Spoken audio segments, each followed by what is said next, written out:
উপাসনা বৰুৱা আজি মই আপোনালোকৰ ওচৰত মোৰ ইউটিউবৰ এটি ফাৰ্ষ্ট ভিডিঅ' মই লৈ আহিছোঁ য'ত মই আজি আলোচনা কৰিব লৈ আহিছোঁ চক্ৰছৰ বিষয়ে যে মই আজি আলোচনা কৰিম 7 চক্ৰছ কি হয় বা চক্ৰছে আমাৰ লাইফত কি ইম্পৰ্টেণ্ট ৰোল প্লে কৰে চক্ৰ মানে হৈছে আমাৰ বডিৰ কিছুমান এনাৰ্জি চেণ্টাৰ যিয়ে আমাক হেল্প কৰে আমাৰ পাৰ্চনেলিটি ডেভেলপমেণ্টৰ ক্ষেত্ৰত আমাৰ কমিউনিকেশ্যন স্কিল আমাক কাম কৰিবলৈ এটা শক্তি দিয়ে এটা এনাৰ্জি দিয়ে সেই বস্তুটো হৈছে চক্ৰ আমাৰ বডিত বিভিন্ন ধৰণৰ এনাৰ্জি কিছুমান চেণ্টাৰ আছে বাট আজি মই মূল 7 চক্ৰছৰ বিষয়ে মই আলোচনা কৰিম সো প্ৰথম হৈছে আমাৰ ৰুট চক্ৰ দেন ৰুট চক্ৰ আমাৰ বডি যেটো তলত থাকে সেইটো হৈছে আপোনাৰ ৰুট চক্ৰ তাৰপিছত স্বাধিষ্ঠান চক্ৰ যেটো আমাৰ নাভিৰ পৰা 3 ইঞ্চ তলত থাকে দেন নাভিৰ পৰা 2 ইঞ্চ আপোনাৰ ওপৰত থাকে সেইটো মণিপুৰ চক্ৰ দেন হাৰ্ট চক্ৰ থট চক্ৰ থাৰ্ড আই এণ্ড ক্ৰন চক্ৰ যেটো আপোনাৰ ৰুট চক্ৰ বা মূলাধাৰ চক্ৰ আমাৰ জড়িত হৈ আছে আমাৰ জীৱনৰ এটা লক্ষ্যৰ লগত আৰু যেতিয়া এই মূলাধাৰ চক্ৰ ইনএক্টিভ হয় আমাৰ ডিপ্ৰেছনৰ সমস্যা দেখাই দিয়ে এনজাইটি আৰু বিভিন্ন প্ৰকাৰ নিগেটিভিটিয়ে আমাক লাইক বেৰি ৰাখে কাৰণ আমি এটা কোনো ধৰণৰ ডিসিশন মেকিঙৰ আমাৰ স্কিলেই নথকা হৈ পৰে যেতিয়া মূলাধাৰ চক্ৰ আমাৰ ইনএক্টিভ হয় আৰু মূলাধাৰ চক্ৰ যেহেতু তাৰ কালাৰ হয় ৰেড হয় সেইকাৰণে আমাৰ শৰীৰত নানা ধৰণৰ ব্লাডৰ সমস্যা আপোনাৰ দেখা দিয়ে মূলাধাৰ চক্ৰ ইনএক্টিভ হ'লে আৰু জেনেৰেলি আপোনাৰ মহিলাসকলৰ পিৰিয়ডছৰ সমস্যাও যেতিয়া দেখা দিয়ে তেতিয়া আমি ক'ব পাৰোঁ মূলাধাৰ চক্ৰ ইনএক্টিভ আছে তো তাৰ কাৰণে মূলাধাৰ চক্ৰ এক্টিভ কাৰণে আমি সদায় ৰাতিপুৱা অলপ সোনকালে উঠা আমি ট্ৰাই কৰিব লাগিব আমি য়োগা হওক প্ৰণায়াম হওক তাৰ লগত আমি জড়িত হ'ব লাগিব য়োগা প্ৰণায়াম মেডিটেশ্যন আৰু তাৰ ৰুট চক্ৰৰ মেইন যোনটো মন্ত্ৰ হৈছে লাম মন্ত্ৰ মই মন্ত্ৰৰ বিষয়ে নতুন এটা ভিডিঅ' আপোনালোকৰ ওচৰত আগবঢ়াম আৰু ৰুট চক্ৰৰ সদায় এক্টিভ হ'লে আমি ধৰক মাইণ্ডটো সদায় ফ্ৰেছ হৈ থাকিব বা আমি কাম কৰাৰ এটা নতুন এনাৰ্জি আমি পাম আৰু ছেকেণ্ড যোনটো চক্ৰ হৈছে স্বাধিষ্ঠান চক্ৰ স্বাধিষ্ঠান চক্ৰ আমাৰ নাভিৰ পৰা 3 ইঞ্চ তলত থাকে আৰু সেই চক্ৰ যেতিয়া ইনএক্টিভ হয় আমাৰ নিচাযুক্ত দ্ৰব্যৰ প্ৰতি আসক্তটো আমাৰ বেছি বাঢ়ি যায় আমি নিচাযুক্ত দ্ৰব্য আমি ল'বলৈ আমাৰ মন যাব বা আমি যিখিনি কাম আমাৰ কৰি ভাল পাওঁ সেই কামৰ প্ৰতি একদম আমাৰ এলেহুৱা ভাৱ এটা উৎপন্ন হৈ ৰয় তাৰ কাৰণে ধৰক আপোনাৰ সেই চক্ৰ এক্টিভ কৰিবৰ কাৰণে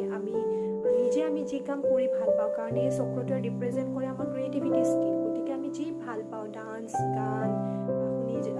যি কাম কৰি মনৰ পৰা ভাল পাওঁ সেই কাম সদায় আমি কৰিব লাগে আমি সদায় পজিটিভ এফাৰ্মেশ্যনটো আমি মনত আনিব লাগে কাৰণ এই চক্ৰ যেতিয়া ইম্বেলেঞ্চ হয় আমি নিজকে ভাল পাবলৈ আমি নিবিচাৰোঁ মই বহুত দেখিবলৈ বেয়া মোৰ দেখোন শৰীৰটো দিনক দিনে বেমাৰী হৈ গৈ আছে তেনেকুৱা নিগেটিভিটিবোৰ আহিব গতিকে আমি ক'ব লাগিব যে মই বহুত সুখী হয় মই বহুত ধুনীয়া মোৰ শৰীৰটো খুবেই শক্তিশালী আৰু ভগৱানে মোক যি এই জীৱন দিছে আৰু মই অতি সুন্দৰকৈ মই জীয়াই আছোঁ সদায় পজিটিভিটিটো আনিব লাগিব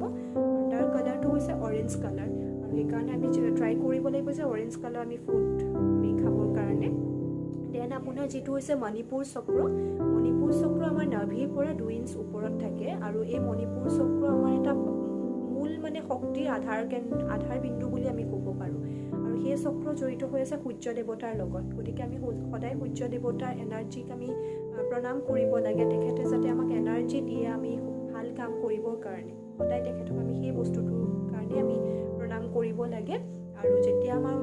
মণিপুৰ চক্ৰ ইম্বেলেঞ্চ থাকে তেতিয়া আমাৰ কাম কৰিবলৈ মন নাযায় মাইণ্ডত যিটো চেম নিগেটিভিটি সমস্যা দেখা দিয়ে আলসুৱা ভাৱটো উৎপন্ন হয়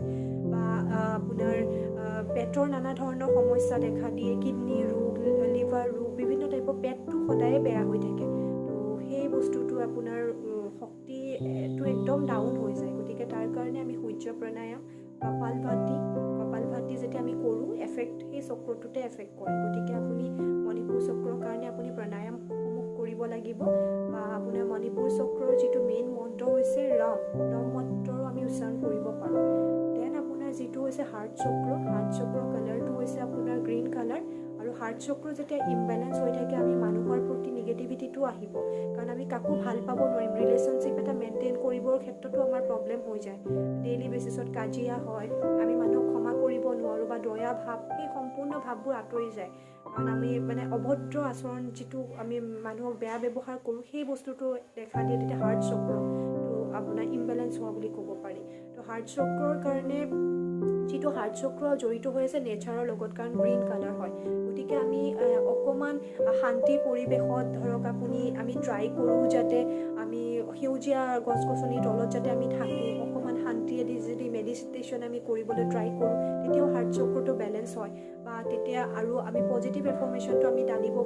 মনত আনিব পাৰোঁ যে হাৰ্ট চক্ৰটোৰ কাৰণে মই চবকে ভাল পাওঁ, বা মোক ঈশ্বৰে যিটো জীৱন দিছে তাৰ কাৰণে মই বহুত সুখী, বা মোৰ যিখিনি শক্তি আছে মই আনৰ ভাল কামতে মই সেই শক্তিখিনি লগাইছোঁ, বা মোৰ মনত দয়া ভাৱ উৎপন্ন হয়, বা মই চবকে সমান বুলি মই ভাবোঁ। চ' হাৰ্ট চক্ৰটোৰ কাৰণে আমি কৰিব পাৰোঁ। আৰু হাৰ্ট চক্ৰৰ মেইন আপোনাৰ যিটো মন্ত্ৰ হৈছে য়ম মন্ত্ৰ। আৰু তাৰপিছত যিটো আপোনাৰ থট চক্ৰ, সেইটো আপোনাৰ জড়িত হৈ আছে কমিউনিকেশ্যন স্কিল। সেইটো মেইন হয়, কাৰণ যেতিয়া আমাৰ থট চক্ৰটো ইমবেলেঞ্চ হয় তেতিয়া আমাৰ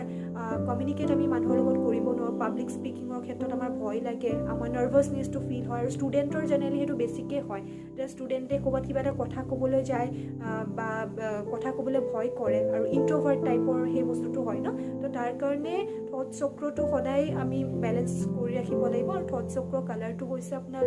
স্কাই ব্লু কালাৰ। গতিকে আমি স্কাই যিটো এনাৰ্জি হয় ন, কাৰণ আমাৰ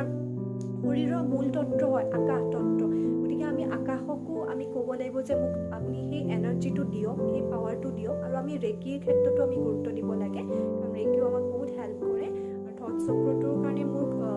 এফাৰ্মেশ্যনটো হৈছে মোৰ কমিউনিকেশ্যন স্কিল বহুত ভাল। আৰু থট চক্ৰৰ যোনটো মন্ত্ৰ হৈছে হম মন্ত্ৰ। হম মন্ত্ৰ উচ্চাৰণ আমি কৰিব লাগে। মোৰ কমিউনিকেশ্যন স্কিল বহুত ভাল, বা মই যিটো কথা কওঁ সেইটো আনৰ ভালৰ কাৰণে কওঁ, বা আনক মটিভেট কৰিব সদায় চেষ্টা কৰিব লাগে। আৰু যিটো আপোনাৰ সেইটো হৈছে থাৰ্ড আই যেতিয়া ইনএক্টিভ হয়, থাৰ্ড আই ইনএক্টিভ হ'লে আপোনাৰ মাইণ্ডটো কোনো কণ্ট্ৰলত নাথাকে, আপোনাৰ অভাৰ থিংকিঙৰ সমস্যাই দেখা দিয়ে। আৰু তেতিয়া আপোনাৰ কি হয়, মূৰৰ বিষ, এই বস্তুকণ এনেকুৱা লাগে যে মূৰ ঘূৰাই থকা, তেনেকুৱা ধৰণৰ বিশেষ সমস্যাই দেখা দিয়ে। গতিকে আপোনাৰ থাৰ্ড আইৰ ক্ষেত্ৰত যোনটো মেইন মন্ত্ৰ হৈছে যদি আমি ভালকৈ উচ্চাৰণ কৰিব পাৰোঁ তেন্তে আমাৰ কাৰণে খুবেই ভাল। আমি মৰ্ণিং ডেইলি উঠি যদি আমি 5 বাৰ হ'লেও আমি ওম জাপটো কৰিব আমি ট্ৰাই কৰোঁ, তেন্তে আমাৰ থাৰ্ড আই এক্টিভ থাকিব। আৰু তাৰপিছত থাৰ্ড আই যদি ইনএক্টিভ হয়, আপোনাৰ নিগেটিভিটি, ছুইচাইডেল থটছবোৰ বহুত আহে। গতিকে আমি ট্ৰাই কৰিব লাগে যাতে আমি থাৰ্ড আই আমি এক্টিভ কৰি ৰাখোঁ। আৰু লাষ্ট যোনটো হয় আমাৰ ক্ৰ'ন চক্ৰ, কাৰণ ক্ৰ'ন চক্ৰ হৈছে আমাৰ জীৱনত আমাক ভগৱানে যিটো জীৱন দিছে, তো কিবা এটা উদ্দেশ্য আছে ন, উদ্দেশ্য আছে যে আমি জীৱনটো কিহৰ কাৰণে আমি পৃথিৱীলৈ আহিছোঁ। কিন্তু এই ক্ৰ'ন চক্ৰ যেতিয়া আপোনাৰ ইনএক্টিভ হয় বা ইমবেলেঞ্চ থাকে, তেতিয়া আমাৰ জীৱনৰ কোনো লক্ষ্য নোহোৱা হৈ যায়, যে আমি কিয় আহিছোঁ, বা সদায় নিজৰ প্ৰতি ভাবিবলৈ চেষ্টা কৰোঁ যে কেনেকৈ নিজে বেছি তাতকৈ আগত যাব পাৰোঁ, বা পইচা এটা বস্তুতে আমি ফ'কাছ কৰোঁ। জীৱনৰ যেন বেলেগ উদ্দেশ্য একো নোহোৱা হৈ যায়। গতিকে ক্ৰ'ন চক্ৰটো আমি সদায় এক্টিভ কৰিব লাগিব, কাৰণ ক্ৰ'ন চক্ৰ যদি এক্টিভ নহয় আমাৰ জীৱনৰ কোনো গতিদিশে নাথাকিব, ৰাইট। চ' সেইকাৰণে ক্ৰ'ন চক্ৰৰ কাৰণে আমি ডাঙৰৰ পৰা আশীৰ্বাদ আমি সদায় বিচাৰিব লাগিব। যিমান পাৰোঁ আমি আশীৰ্বাদ ল'বলৈ চেষ্টা কৰিব লাগিব, বা আমি যাক মানো বা ঈশ্বৰক, আমাৰ ঘৰত যাৰ ফটো আমি সজাই ৰাখিছোঁ তেখেতক আমি সদায় প্ৰণাম কৰিব লাগিব, যে মোক আপুনি সেই এনাৰ্জি দিয়ক যাতে মই আনৰো ভাল কৰিব পাৰোঁ। চ' সেইটোৱে হৈছে আজি আমাৰ 7 চক্ৰ আমি সদায় এক্টিভ কৰি ৰখাত আমি চেষ্টা কৰিব লাগে। বিশেষকৈ আমাৰ তলৰ যিখিনি চক্ৰ হয়, তলৰ চক্ৰখিনি আমি ট্ৰাই কৰিব লাগে যাতে তলৰ চক্ৰখিনি, কাৰণ বেছিকৈ ইমবেলেঞ্চ হয় তলৰ চক্ৰখিনি। গতিকে আমি সেইখিনি বেলেঞ্চত আমি সদায় ৰাখিব আমি চেষ্টা কৰিব লাগিব, যাতে আমি সদায় পজিটিভনেছ লৈ বা নিজৰ আমাৰ যিখিনি ইণ্টাৰনেট পাৱাৰ আছে সেই পাৱাৰখিনি যাতে আমি ভাল কামত